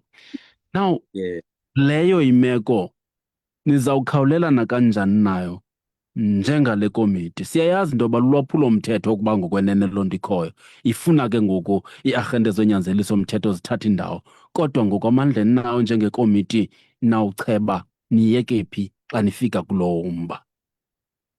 Sizawumamela msasazi kule veki zayo kuba ndivile into yokokuba likhona iqumrhu esizawudibana nalo phaa endicinga uba xa libizwa lizawube linazo zonke iinkcukacha ezifana nezithetha ngazo. Izinto ebezibalulekanga into yokokuba xa kusilwa ii-gangs kungakhe kuyodutyulwa nabakhwetha besesuthwini, izinto uqondayo uba eyi ngamasikizi anzima angaqhelekanga la aqhubekayo. Izinto uba kufike kuyokhuthuzwa abantu behlele esuthwini, okanye ke mhlawumbi kudinyandwe izinto ngegama lokukhusela aba balapha. Ziimeko ezi ebezingazange zacingwa into okokuba zawuze zenzeke, kodwa ngenxa yokubona ubudladlunge nolwaphulo-mthetho oluthande ukudlanga ekuhlaleni, akukho nto ngokuna i-impossible enongenzeki. Yiyo le nto kufuneka vigilant. Sizawufika phaa, sizawuva iripoti kwii-forums zaphaa, sizame ukuhlaba amadlala, sive into yokokuba kwenzeke ntoni emveni uba kuvulwe isizini. Sizawuliphakela ijelo eli into yokokuba nazi into esiziphawulayo, kunjalo nje nantsi i-action enothathwa xa iimeko zinje. Ezinye zingaphezulu nangapha kwamandla ee-families msasazi, kuba uyawuphawula phaa kweli sixeko simbaxa bekude kuthiwe nokokuba mhlawumbi kuyangcwatywa, kuzawufuneka kuthandwe into yokuba ngexesha elithile sekutshixa iminyango, noba kukho imicimbi, kuba kunofika abantu bazawudimanda ezo mali. Ii-pensioners namhlanje zonwabanga, sivile uba upensionile ngokunemali enga, axhilwe umntu ayokhutshiswa izimali. Ziimeko zokuphila ezifuna uba abnormal, zifuna umthetho rhabaxa. Umzuzu nje sikhe sibuyise izinto kundalashe, kodwa singamkanga kwisiko lethu kule sithetha ngayo. Kuzawufuneka iintsapho, ii-families, sakuzibuyisa ezi values, ezi cultures, ezi rituals, ezi nto sizihloniphayo sibiza ngoba lisiko lethu. Sazi uba le nto ilisiko ihamba kule ndawo, le nto isisithethe sethu ihamba kule ndawo, le nto ifuneka sizazi uba singobani ihamba ngolu hlobo. Nangamadoda omcimbi, naboomama bento, nantsi indlela yokokuba xa sinyathela inkundla kwimicimbi efana nale sihamba ngoluphina uhlobo. Noba umntu unezinto kodwa kufuneka azithi subordinate kubantu abazowuthi kuyophuma into entle. Bukwenza umzekelo ngomcimbi womgidi kamfa wamandungwana apha eBathenjini. Into ibintle ebesiyibona into yokokuba uyakwazi noba uThixo ukunikile amandla, kodwa uligcina isiko lakokwenu nesithethe. Oomama bayayazi iroli yabo, ootata bayayazi iroli yabo, abafana bayayazi uba ngemini ethile kuyogawulwa, kuyaziwa uba amanzi kufanele bafikile ngexesha elithile, kuyaziwa uba kuyaxhelwa ngexesha elithile, njalo njalo. Akho nto ibizenzekela engena-department yayo kwabantu nasekuhlaleni kwethu. Yeah. Phambi koba ndikukhulule, ndiyafuna lo tata ebeke wavela apha uphinde wathumela futhi esinye isandi, masimve uba ungena esithini na. Le ntsingiselo yokuthiwa kwegama Emsasazi ke ndiphinde ndibuye mbijana ube ndingene nje kancinci. Emsasazi, le nto ndiyithetha msasazi yobumkhwetha akafi. Okokuqala jonga, masiyithethe inyani sithi uthakatha msasazi uyalahleka. yinto ekhanyelekayo ibikhona, ikhona msasazi uthakatha, ingcola. Mna ndangcolelwa okanye mhlawumbi abanye abantwana babantu ke bayafa. Abanye abantwana babantu bayafa. Mna ndangcolelwa msasazi, ngulo wandingcolelayo ke, ndingakhathalisanga noba soze ndimazi. Andisayomenza nto, ndisatsho ke ndisathi ndisabulela. Msasazi, phaya msasazi kunzima ngenxa yokuthakatha kwabantu. Ukuvakalisela okanye ukuvezela kule nto ndithi umkhwetha akafi msasazi. Mna msasazi bekungena umkhwetha ondim straight, bekungena umkhwetha ondim msasazi, ndimbone sezixhoma. Sendizawubaleka ibe khona isayini endivakalisayo ethetha apha endlebeni. ndinixelele ndinixela yona ugqiba benegama elithi ungabaleka ingubo lo. Kodwa ke msasazi, kanti ngalo xesha elo isimnyama siyangena kum. Zange msasazi uqonde ke msasazi, ngabona nendawo endihlala kuyo, kodwa akunamsebenzi. Hayi, akunamsebenzi. Hayi, ndiyabulela msasazi kakhulu. Enkosi bhuti, ndizithathile iinkcukacha zakho za kutsalela sincokole bucala. Andifuni ungena kwezi ngongoma sewuze nazo. Ntungu, umongo nentsingiselo yekomiti njengoba kade uzokuyikhokela, ndicinga uba ucace gca kwekati emhlophe isehlungwini, kuselubala kunjalo nje. Kodwa asinakuyibaleka into yokuba ukuhlala sinekhwele sithatha izandla zethu sizifake, sizigqatse, sizibeke ngokupheleleyo kumasiko nezithethe wethu, yinto le sifanele ukuyibanga ngokungenaxhala, kuba sizawube sihleli kumlimandlela wamakhaya, sihleli kumlimandlela wezizwe esisuka kuzo. Kodwa ukuthatha inxaxheba, ukuthatha uxanduva, ndicinga uba iyawuba sisizathu nesizekabani sokuba sibuye ngenye imini siqhawulana sithi inene sasekuzama sibamba ngazo zozibini kwenzekile, futhi silapha ngoku ziphinde zabuya kuba kade beziphumile nje ibiyimpazamo. Koko ilungisekile ngoku, zibuyile ke futhi zibuya ziphelele, kambe ezinye zibuya zingenawo namaphawu kuba zifike zanda kule ndawo bezikuyo. Kodwa okubalulekileyo zisekhaya ngoku. Bayathemba Msasazi, phambi koba nam ndizawubulela, ndifuna ukutsho into okokuba ngomsonto bendinyathela kwesikakumkani uDalimvula eQamata kumcimbi nomsiko ozobe upha ekhaya khulu ngomso. Ndimenyiwe ke apho, yiyona nto ofuna ndilale ngexesha ndizawuthonga. Xa sithetha kulaa msitho sithethe into ezawuvakala nenesongo apha abantu abaxhamla kuloo ntetho. Kodwa ndifuna ukutsho into okokuba umbhaco uwile wona, hlazo lingakuhle. Kodwa sinokwazi ukulihlangula kweli hlazo. Ndinexhala nje into okokuba ingathi ayenyuka kwakhona amanani abantwana abandulukayo kwakhona. Iwadi okokuba ixesha elinintsi lokungena nokungena ngamandla esikweni liye luqalisa ukuya kule veki zayo. Xa ubona la manani ngokumane kusithiwa gqolo ukhona umkhwetho owileyo, yenza into kungabikho mnandi emiphefumlweni yethu njengonozala nanjengabantu abakhathalela eli siko. Ndifuna nje ukukhweba into okokuba masime isizwe, makungabikho lali izawuphumla. Amehlo ethu masiwabaze, iindlebe zethu zibe ngokukhala, sinyathele ngokukhawuleza, singqishe kuvakale futhi ilizwi lethu, noba sisenkonzweni, noba sikomkhulu, noba sisentlanganisweni kaceba. Kodwa lo umshologu wona uzawufuna ilizwi elibukhali elizawuthi akuzubakho mntana ozawuba abhubhe sikho singamadoda okuhlala.